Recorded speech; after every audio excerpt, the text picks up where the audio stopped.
Hi, my name is Alex Carrier and I'm a design engineer on the Fusion team here at Senco. In today's video in the Fusion Finish and Trim series, we're going to discuss how to replace a lifter. This process will be the same on all four models, the F15XP, the F18XP, the F16XP, and the FLXP. Prior to doing a lifter replacement, make sure all fasteners have been removed from the magazine and the battery has been disconnected. You're also going to need to make sure that the tool is in maintenance mode. Please be sure to check out our previous video on this for more details. As you can see, I've already removed the right housing half. Next step is to remove the tool chassis from the left housing half. We're then going to have to remove the safety cover. To do this, we need to remove the 3 screws. There's 2 M4 screws shown on the top and 1 M3 screw on the bottom. To remove the M4s, you're going to need a 3mm Allen wrench.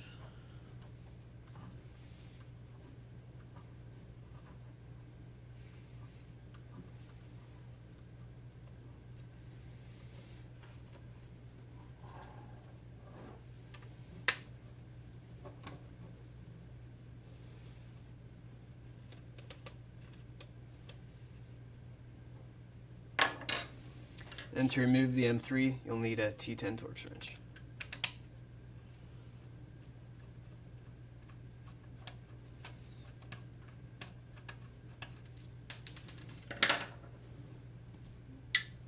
You can then set the front cover assembly aside. Once the front cover assembly has been removed, this will expose the lifter.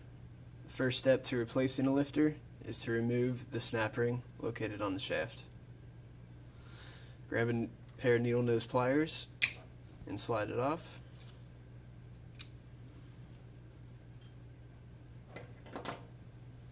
Second step, you're going to need a 10mm socket wrench and a screwdriver.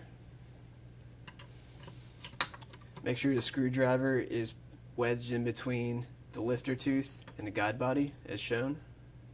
This will prevent rotation when you're unthreading the nut.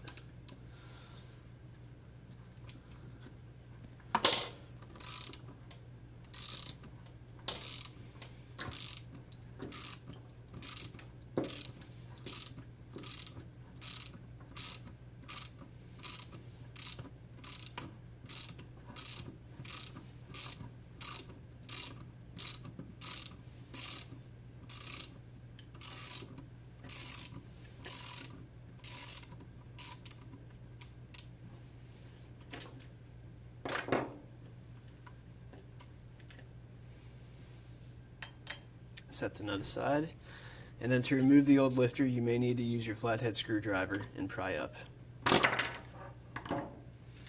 You can then set the faulty lifter aside, and prior to installing the new lifter you're going to need to remove the red thread locker residue located on the threads of the shaft. I'm going to use a wire brush today to do this.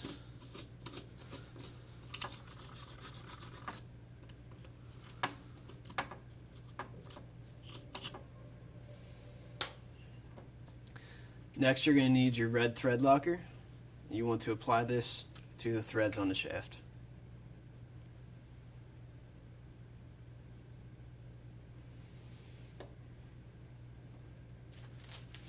You can then grab your replacement lifter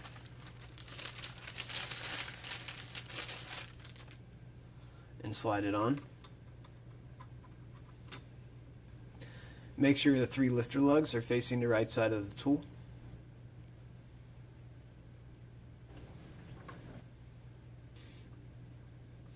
Once you slide the new lifter onto the shaft and start threading the nut on, you can then finish torquing the nut with your socket wrench.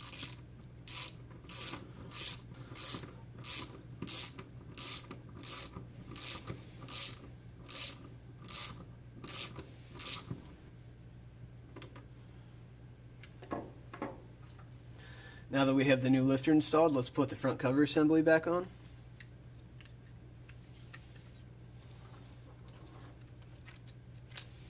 For more details on this, please see our video on how to replace the front cover assembly.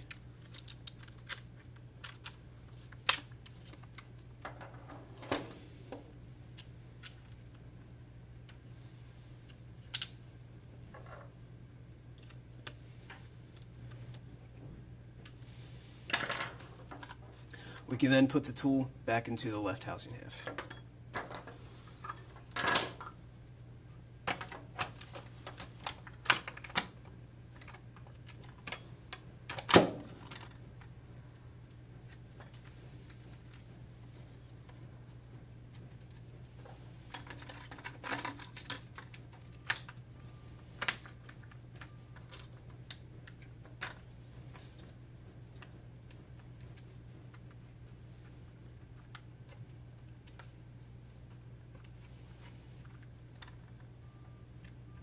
Ensure that the wires are running in their correct orientation. For detail on this, please refer to our video on how to disassemble and reassemble the tool housing.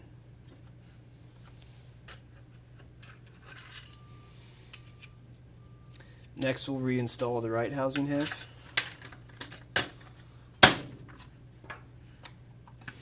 Use your T20 Torx wrench to tighten all 9 housing screws.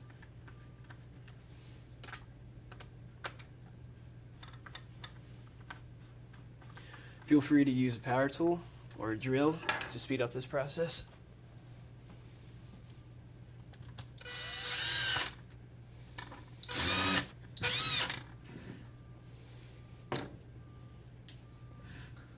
Now that we have the housing installed, the last step is to reset the driver to the top and do a test drive.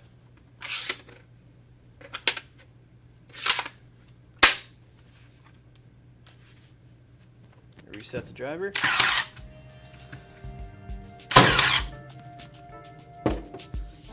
The tool is functional. In this video we covered how to replace the lifter on the Fusion Finish and Trim series. Please be sure to check out our other videos, and thank you for watching.